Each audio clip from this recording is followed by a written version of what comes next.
기독론을 이제 거의 다 공부했어요.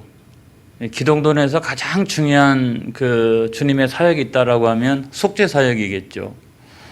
오늘 이 시간에 우리가 함께 공부하려고 하는 것은 그 속죄 사역이 갖는 완전성입니다. 무슨 얘기냐? 그리스도의 속죄 사역이 우리의 구원을 완전하게 보장하느냐 이거예요. 그리스도의 속죄 사역이 우리의 구원을 완전하게 보장하느냐. 오늘 이 저녁에는 다른 거 다 빼고 이것만 가지고 함께 은혜를 나누고자 합니다. 그리스도의 속죄 사역, 그 한 번의 그 2000년 전에 있었던 그 한 번의 사역으로 모든 것이 완결되느냐. 그리고 그 효능이 충분하냐. 우리가 그와 같은 사실을 믿으면 영원히 죄의 책임으로부터 또 죄의 어떤 형벌로부터 완전하게 면제되느냐. 이런 거죠. 대답은 무엇입니까? 그렇다. 예스 이거죠. 우리가 살아나가면서 계약을 참 많이 합니다. 그렇죠? 그리고 얼마 안 지나서 마음에 안 들면은 해약을 할 수도 있죠. 또 마트에 가가지고 물건을 사기도 합니다. 근데 집에 와서 보니까 흠이 많아요. 그러면은 무르기도 합니다. 여름 휴가 때 내가 어디 장소로 휴가를 가야 되겠다. 그랬는데 더 좋은 곳이 나왔어요. 또 댓글이 별로 안 좋아요. 그래서 내가 그거를 얼마든지 취소할 수 있는 거죠. 이게 다 가능해요. 그게 왜 그러느냐? 불완전성 때문에 그렇습니다. 피치 못할 어떤 사정이 생기면은 내가 그것을 얼마든지 수정할 수 있죠. 취소할 수도 있습니다. 그런데 구원에 있어서는 안 된다는 거예요. 구원에 있어서는 절대로 안 된다. 구원이 해약되면 안 된다. 구원이 물으면 안 된다. 구원이 취소되면 안 된다. 다른 것들은 다 우리가 뭐 해약도 할 수 있고 취소도 할 수 있고 물을 수도 있고 이러지만 나에게 있는 이 구원은 절대로 취소되거나 무르거나 해약되어질 수 있는 것이 아니라는 거예요. 구원은 여러분 완전한 것입니다. 이걸 믿으시기 바랍니다. 우리가 염려할 게 없어요. 왜 그러냐면 그것이 그 성부 하나님의 약속이잖아요. 성자 그리스도가 세상에 오셔서 그 약속을 성취하셨잖아요. 그리고 성령 하나님이 내 안에 들어오셔서 너는 내 하나님의 자녀야 라고 하면서 불도장을 콱 하고 찍어 주셨습니다. 그리고 우리로 하여금 영원한 구원의 날까지 성령 하나님이 나를 인도하시고 지켜주시고 보호해 주시기 때문에 나에게 허락된 이 구원은 절대로 해약되지 않는다. 절대로 물러지지 않는다. 절대로 취소되지 않는다. 여러분 아까 그 썰렁한 개그보다는 지금 이 말씀이 훨씬 더 시원하시죠? 할렐루야. 이 구원이 가지고 있는 어떤 완전성에 대해서 제가 그 설교를 하려고 그러는 거예요. 여러분 미국의 어떤 그 파워스라고 하는 그 목사님인데 그분이 목회학 박사예요. 그래서 공부도 많이 하신 분인데 그분이 이제 병이 들어가지고 병원에서 오랫동안 입원해가지고 치료를 받고 있었습니다. 의사 선생님들이 한결같이 하는 얘기예요. 이제 죽을 수밖에 없다. 살 수가 없다 그래요. 여러분 목사도 연약한 인간입니다, 여러분. 그래서 한국교회에서 내노라 하는 훌륭한 대표적인 목사님들, 소위 강남 또 서울권에서 뭐 4대 교회를 담임했던 목사님들, 대부분 소천할 때 보면은 암병에 걸려가지고 소천하는 경우가 많이 있잖아요. 그렇다라고 해서 그분의 영성이 떨어진 거냐? 영역이 뭐 시험 받아도 되는 거냐? 그렇지 않아요. 인간은 다 누구든지 연약한 거예요. 연약한 거예요. 그런데 이제 그 목사님은, 그 박사님은 성도들이 기도를 열심히 해서 그런지 아무튼 점점점 회복되어지기 시작했습니다. 나중에는 퇴원해도 될 만큼 회복이 되어졌습니다. 그래서 병원비가 얼마나 나왔나 하고서 카운터에 가가지고 원무과에 가가지고 병원비가 도대체 얼마나 나왔습니까? 이랬더니 거기 있는 직원이 그렇게 얘기하는 거예요. 아이고 박사님이 워낙 오랫동안 이 병원에 계셔서 수술도 받고 치료도 받고 이래가지고 병원비가 엄청납니다. 그러는 거예요. 박사님이 그걸 보면 깜짝 놀라실 겁니다. 낙심이 되는 거죠. 목사가 뭐 엄청나게 부자입니까? 그래도 이제 제가 최선을 다해서 이것저것 다 정리해가지고 빠른 시간 내에 내도록 하겠습니다. 그렇게 하고 나오는데도 힘이 쭉 빠지는 거예요. 앞이 캄캄한 거예요. 그런데 그 직원이 뒤에서 박사님 하고 불러요. 왜요? 하고 봤더니 그 진료비 청구서 계산서를 막 흔들면서 이것 보세요 그러는 거예요. 그래서 가서 봤더니 거기에 맨 밑에 완불이라고 도장이 딱 찍혀져 있는 거예요. 얼마나 기쁘고 감사한지. 자기가 낸 것도 아닌데 사랑하는 성도들이 또는 자기의 잘 아는 또 친구들이 그렇게 해가지고 다 이것을 내준 거예요. 여러분, 우리가 죄의 문제도 마찬가지라는 거예요. 죄의 문제도 우리는 다 자기의 죄 때문에 죄책을 가지고 있어요. 죄에 책임져야 합니다, 여러분. 우리가 죄의 책임을 안 져도 된다. 천만의 말씀이에요. 죄의 책임을 져야 합니다. 당연히 우리는 죄의 형벌을 받아야 합니다. 죄의 형벌을. 그래서 언젠가 우리가 하나님 앞에 서게 될 때에 하나님께서 그때는 아마 내가 태어나서부터 하나님께로 오기 바로 직전까지 내가 세상에서 지었던 모든 죄와 허물에 대하여 다 보여주실 거예요. 아주 스크린처럼 내가 한마디도 그 뭐라고 이렇게 변명할 수 없을 만큼 이런 것을 자세히 보여주실 거예요. 여러분, 그런 순간이 우리에게 찾아옵니다. 그런데도 우리가 어떻게 천국에 갈 수가 있느냐? 어떻게 천국에 갈 수가 있느냐? 하나님 아버지, 그래요. 나는 죄인입니다. 하나님 아버지, 나는 허물이 많습니다. 저 스크린을 보니까 내 죄가 얼마나 큰지 알 수가 없습니다. 나는 지옥에 가는 것이 마땅합니다. 그러나 나에게는 완불 영수증이 있습니다. 나는 완불 영수증이 있습니다. 여러분, 그 완불 영수증 때문에 우리가요, 내 죄악으로 따져보면 나는 지옥 가는 게 마땅해요.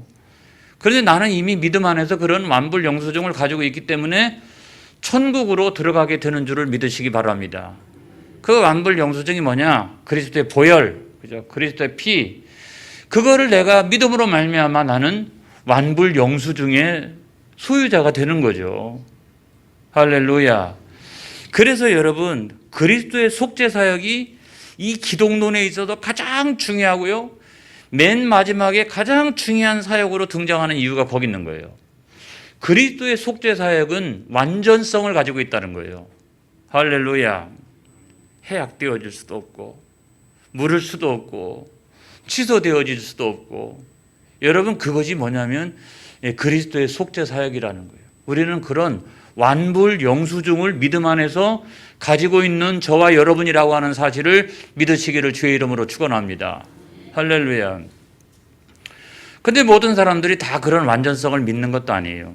어떤 사람은 믿음이 연약해서 모르겠다, 나 같은 죄인이 말이야, 내가 예수를 믿긴 하는데 내가 천국 갈 수 있을까? 나의 구원은 온전한 것인가? 별별 생각이 다 들고.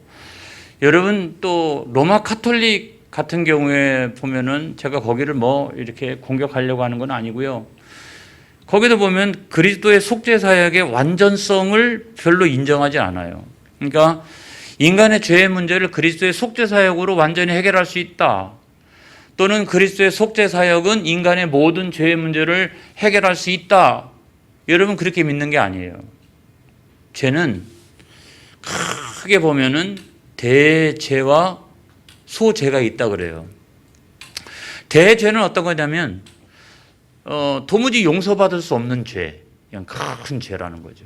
또 작은 죄가 있는데 그거는 우리가 사사로이 이렇게 지은 그런 여러 가지 죄들, 그거는 얼마든지 우리가 용서받을 수 있다. 근데 이제 우리 기독교에서는 대죄, 소죄 이렇게 별로 나눠본 적이 없어요. 그렇죠? 나눠본 적이 없는데 그래도 이해가 되는 건 뭐냐면 이런 거 있지 않습니까? 성령 회방죄.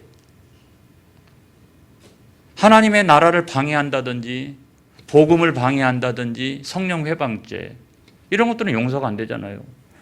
그리고 죽을 때까지 그렇게 예수 믿으라고 그러는데 나는 끝까지 못 믿겠다라고 하면서 그리스도를 부인한 죄, 이거는 어떻게 그게 용서가 되어질 수 있나요? 뭐 이런 것이 있을 수 있다. 그런데 용서받을 수 있는 죄는 이 세상에 살아있는 날 동안에 해결되어져야 된다. 또 하나는 죽어서 연옥에 가서라도 이 용서받을 수 있는 이 죄 문제는 거기서 해결되어져야 된다라고 이야기를 하는 거예요. 그런데 여기서 큰 문제가 있는 거예요. 자, 거기서 이렇게 용서받을 수 있는 것, 그러면은 그리스도의 속죄 사역 외에도 우리가 용서받을 수 있는 다른 방법들이 있다고 얘기하는 겁니다. 어떤 것일까요? 그 중에 하나가 뭐냐면 나 자신의 선행, 이런 거죠. 선행.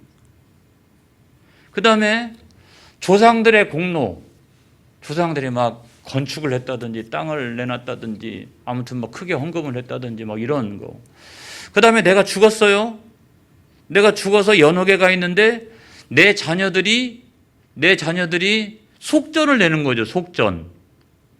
죄를 속하는 속전을 내는 것이, 그것이 뭐냐면 예전에는 면죄부, 그래가지고 큰 사회적인 문제가 되지 않았습니까? 중세시대 때. 그런 면죄부가 있고, 또 하나는 뭐냐면 순교자라든가 또는 성자라든가 이런 사람들의 공로를 내가 의탁하는 거죠. 그래서 이 우리 개신교에는 그런 세례명 같은 게 뭐 거의 없어요. 없잖아요. 근데 카톨릭에서는 세례명 같은 게 있어요. 김 베드로, 박 안드레 그랬어요. 그 이유는 뭐냐면 그 베드로의 어떤 공로를 내가 의탁하는 거예요. 그 안드레의 공로를 의탁하는 거예요. 그래가지고 야 베드로야, 너 안드레야, 뭐 누구야 막 이렇게 부르는 이유가 거기 있는 거죠. 그리고 또 다른 하나는 뭐냐면 성당에 들어가면 그 한켠에 은밀한 내실이 있고 또 거기에 칸막이가 되어져 있고 또 사제가 이렇게 앉아 있어요. 그러면은 이제 신부님, 제가 지난 주간에 죄를 지었나이다. 그럼 무슨 죄냐? 내가 이러이러한 죄를 저질렀습니다. 그러면은 내가 용서하노라라고 하는 사제의 중보기도, 이런 걸 통해서 죄의 문제가 해결되어질 수 있다라고 이야기를 합니다. 여러분, 근데 이해는 되잖아요. 이해는, 그렇죠? 이해는 돼요. 이해는 되는데 문제는 뭐냐면 그런 내용들이 성경에 없다는 거예요. 충분히 이해는 되죠. 그렇죠? 충분히 이해는 되잖아요. 그런데 그와 같은 방식을 통해 가지고 죄사함 받을 수 있다라고 하는 것은 성경에 어디에도 없다고 하는 사실이 더 중요해요. 그러니까 우리의 죄의 문제를 해결할 수 있는 유일한 것은 그리스도의 속죄 사역을 믿는 믿음 안에서 우리는 죄가 용서받는 거예요.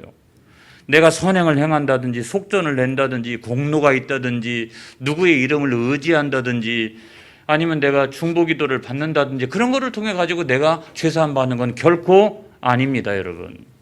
성경에 그와 같은 내용은 없어요. 그래서 우리가 성경을 좀 살펴보게 되면 성경을 한번 살펴보도록 하겠습니다. 로마서 3장 28절을 보겠습니다. 다 같이 시작. 그러므로 사람이 의롭다 하심을 얻는 것은 율법의 행위에 있지 않고 믿음으로 되는 줄 우리가 인정하노라. 할렐루야.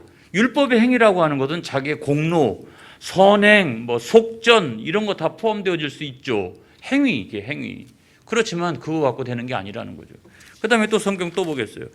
로마서 8장 1절로 2절의 말씀 보겠습니다. 다 같이 시작.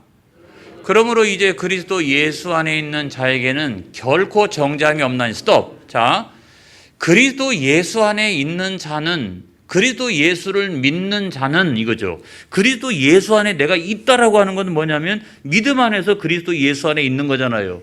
그런 사람은 절대로 정죄함이 없나니. 그 다음 다 같이 시작. 이는 그리스도 예수 안에 있는 생명의 성령의 법이 죄와 사망의 법에서 너를 해방하였습니다. 할렐루야. 이걸 믿으시기를 바랍니다. 그 다음에 우리가 갈라디아서 2장 16절의 말씀, 똑 떨어지는 말씀이 있죠. 다 같이 시작. 사람이 의롭게 되는 것은 율법의 행위로 말미암음이 아니요 오직 예수 그리스도를 믿음으로 말미암는 줄 알므로 우리도 그리스도 예수를 믿나니 이는 우리가 율법의 행위로서가 아니고 그리스도를 믿음으로써 의롭다함을 얻으려 함이라. 율법의 행위로서는 의롭다함을 얻을 육체가 없느니라. 어디 감히 행위나 공로나 속전이나 이런 걸 가지고 내가 완전하다, 내가 구원받을 수 있다, 어떤 육체가 감히 그렇게 이야기할 수 있을까요? 여러분, 없어요. 죄가 훨씬 더 커요. 나의 행위나 공로나 이런 것보다 내가 지은 죄가 훨씬 더 크다고요. 여러분, 그런 걸 가지고 우리가 용서받을 수 있는 것이 아닌 거예요. 근데 문제는 뭐냐면, 더 심각한 것은 이 연옥교리예요. 연옥교리. 이게 이제 더 심각한데, 자, 대죄가 있다고 그랬죠. 대죄는 용서받지 못하는 죄, 소죄는 용서받을 수 있는 죄인데 세상에서 해결하든지 죽어서라도 연옥에 들어가서 그 죄의 문제를 해결해야 된다는 거예요. 제가 그래서 카톨릭 교리를 봤어요. 교리를 봤더니 요리문답 1-5번에 뭐라고 되어 있냐면 이렇게 되어 있어요. 경건하고 의롭다 하심을 받은 은총의 자리에 있는 영혼들은 이 세상을 떠나 연옥에 간다. 무슨 얘기냐면 연옥도 아무나 가는 게 아니라는 거예요. 구원받은 하나님의 자녀가 가는데, 구원받은 하나님의 자녀인데 세상에 있을 동안에 아직도 여러 가지 허물과 잘못된 것과 이런 것들을 해결하지 못한 채로 죽었다, 이런 말이에요. 이해가 되시죠? 저는 그래가지고 이해는 되더라고요. 이렇게, 야, 내가 구원받았는데 내가 지은 여러 가지 죄가 있는데 이거 다 용서받지 못하고 해가지고 내가 죽었어요. 이런 상태로 죽을 수 있잖아요. 그렇죠? 나중에 여러분 죽기 전에는 하나님 아버지 다 용서해 주시옵소서, 내가 알게 지은 죄 모르게 지은 죄 다 용서해 주시옵소서. 그리고 주의 종이 가가지고 죽기 전에 가가지고 꼭 확인하고 그 다음에 기도할 때 하는 이유가 뭐냐면, 이분이 하나님 알게 지은 죄 모르게 지은 죄 평생 살아가면서 지은 죄가 있다면 주님의 십자가 보혈로 용서하여 주시옵소서. 제가 반드시 그렇게 하는 이유가 거기 있는 거죠. 근데 이제 그런 것 없이 어떤 사람이 죽었다. 그러니까 구원은 받았는데 그런 죄 문제를 해결하지 못하고 죽은 사람이 가 있는 중간 처소를 연옥이라고 얘기하는 거예요. 근데 이 연옥교리가 잘못되어 있는 이유가 어떤 거냐면 뭐냐면, 그 연옥이 존재한다라고 생각하면 첫 번째로 어떤 문제가 생기냐면 그리스도의 속죄사역의 완전성, 그렇죠? 그 한 번의 죽으심으로 말미암아 영원히 우리 죄의 문제와 죄의 책임과 형벌에서 우리가 완전히 면제되어진다라고 하는 이런 그리스도 속죄사역의 완전성이 부정되어지는 거잖아요. 안 그렇습니까? 연옥에 가 있는 동안 속전 빨리 파내고 자녀들이 공로를 막 하고 자녀들이 더욱더 헌신하고 이러면 거기서 이렇게 옮겨지나요? 이렇게. 이런 게 말이 안 되는 거죠. 그래서 사도행전 10장 43절을 보겠습니다. 다 같이 시작. 그에 대하여 모든 선지자도 증언하되 그를 믿는 사람들이 다 그의 이름을 힘입어 죄사함을 받는다 하였느니라. 믿음으로써 죄사함 받는 거죠. 그렇죠? 그 다음에 히브리서 7장 27절 시작. 그는 저 대제사장들이 먼저 자기 죄를 위하여 다음에 백성들의 죄를 위하여 날마다 제사 드리는 것과 같이 할 필요가 없으니 이는 그가 단번에 자기를 드려 이루셨음이라.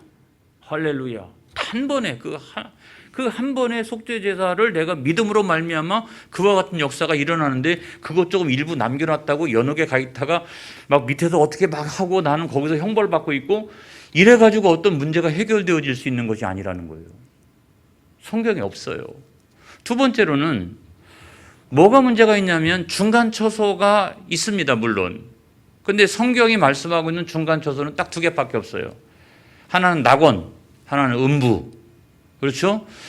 나중에 주님께서 재림하시고 백보자 심판을 다 이제 내리시고 그 다음에 천국과 지옥으로 이렇게 나눠지게 될 때까지 이 땅에 있는 동안 예수 믿었던 사람들은 천국의 모형인 낙원에 들어가게 되고, 그 다음에 불신하고 죄짓고 살아가던 사람은 지옥의 모형인 음부에 있다가 나중에 영육이 만나가지고 부활하고 심판받고 천국과 지옥으로 확정이 되어지는 것입니다. 할렐루야. 그렇다라고 하면 중간 초소는 딱 두 개밖에 없어요. 낙원과 음부, 연옥이 없어요. 연옥이 없다고요. 근데 연옥을 이야기하는 것은 성경에 없는 것을 이야기하는 것과 마찬가지죠. 자, 누가복음 23장 43절을 보겠습니다. 시작. 예수께서 이르시되 내가 진실로 너희에게 이르노니 오늘 내가 나와 함께 낙원에 있으리라 하시니라. 자, 이 말씀은 뭡니까? 십자가의 우편에 있는 강도에게 하신 말씀이죠. 그 다음에 또 누가복음 16장 23절을 보겠습니다. 시작. 그가 음부에서 고통 중에 눈을 들어 멀리 아브라함과 그의 품에 있는 나사로를 보고, 여기 음부가 나오잖아요. 그러니까 뭡니까? 부자와 거지 나사로 이야기에 나오는 그 음부가 있어요. 그래서 성경은 중간 처소가 있다. 세상에 역사적인 멸망이 오기 전까지 먼저 믿었다 죽은 모든 사람들은 둘 중에 하나다. 하나는 낙원이거나 아니면 음부거나. 이것이 성경이 우리들에게 말씀해 주고 있는 거예요. 그러니까 우리는 성경대로 믿어야 될 줄로 믿습니다. 그래서 속죄사역의 그런 완전성에 대하여 우리가 어떻게 그거를 믿을 수 있느냐? 그럴 때 성경의 세 귀절만 보면 금방 우리가 알게 돼요. 세 귀절만. 여러분 세 귀절을 한번 찾아보도록 하겠습니다. 로마서 5장 8절 시작. 우리가 아직 죄인 되었을 때 그리스도께서 우리를 위하여 죽으심으로 하나님께서 우리에 대한 자기 사랑을 확증하셨느니라. 자, 그 다음에 히브리서 10장 10절 다 같이 시작. 이 뜻을 따라 예수 그리스도의 몸을 단번에 들이심으로 말미암아 우리가 거룩함을 얻었노라. 그 다음에 히브리서 10장 14절을 보겠어요.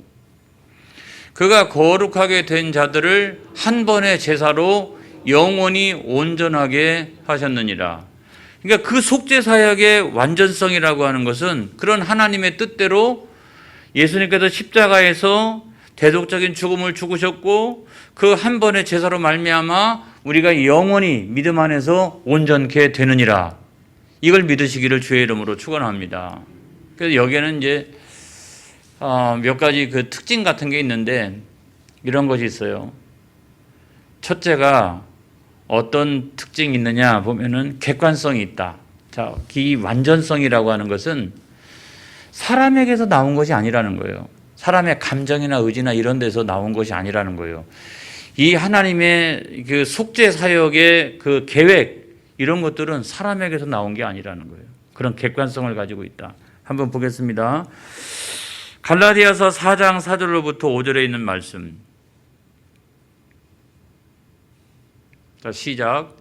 때가 참에 하나님이 그 아들을 보내사 여자에게 나게 하시고 율법 아래에 나게 하신 것은 율법 아래에 있는 자들을 속량하시고 우리로 아들의 명분을 얻게 하려 하심이라.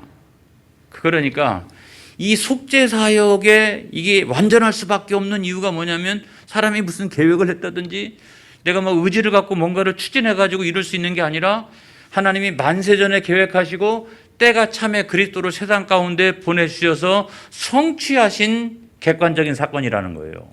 사람에게서 나온 사건이 아니라는 거예요. 그 다음에 우리가 또 두 번째로 생각해 볼 수 있는 것은 완결성이라는 거죠. 완결성. 그러니까 그 단 한 번의 제사로서 완결한 영원한 효력을 갖게 된다는 거죠. 그러니까 뭐 다시 무슨 뭐 계속해서 무슨 행위를 해야 된다든지 무슨 뭐 계속해서 공로를 쌓아가야 된다든지 그게 아니라 그 한 번의 사건을 내가 믿음으로 말미암아 그런 어떤 완결성이 있다는 거예요. 자, 베드로전서 3장 18절 보겠습니다. 시작. 그리스도께서도 단번에 죄를 위하여 죽으사 의인으로서 불의한 자를 대신하셨으니 이는 우리를 하나님 앞으로 인도하려 하심이라. 육체로는 죽임을 당하시고 영으로는 살리심을 받으셨으니. 자, 저기도 보면 단번에 죄를 위하여 죽으사 의인으로서 불의한 자를 대신하셨으니 이는 우리를 하나님 앞으로 인도하려 하심이라. 이렇게 분명히 성경은 우리에게 말씀해 주고 있어요. 그런 완결성이 있다는 거죠. 그 다음에 세 번째로는 뭐냐면 독특성이 있다는 거죠. 아무나 일을 할 수 있는 것이 아니라는 거예요.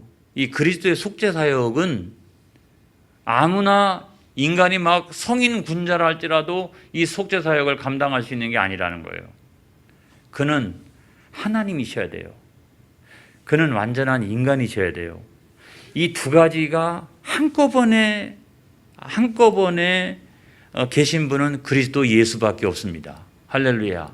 그렇기 때문에 오직 그리스도 예수만이 유일하신 구원자 되는 이유는 뭐냐면 그 두 가지 속성을 한꺼번에 갖고 계신 분은 그리스도밖에 없어요.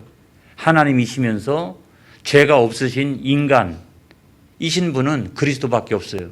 그러니까 이 속죄 사역이 완전할 수밖에 없는 이유가 거기 있다는 거죠.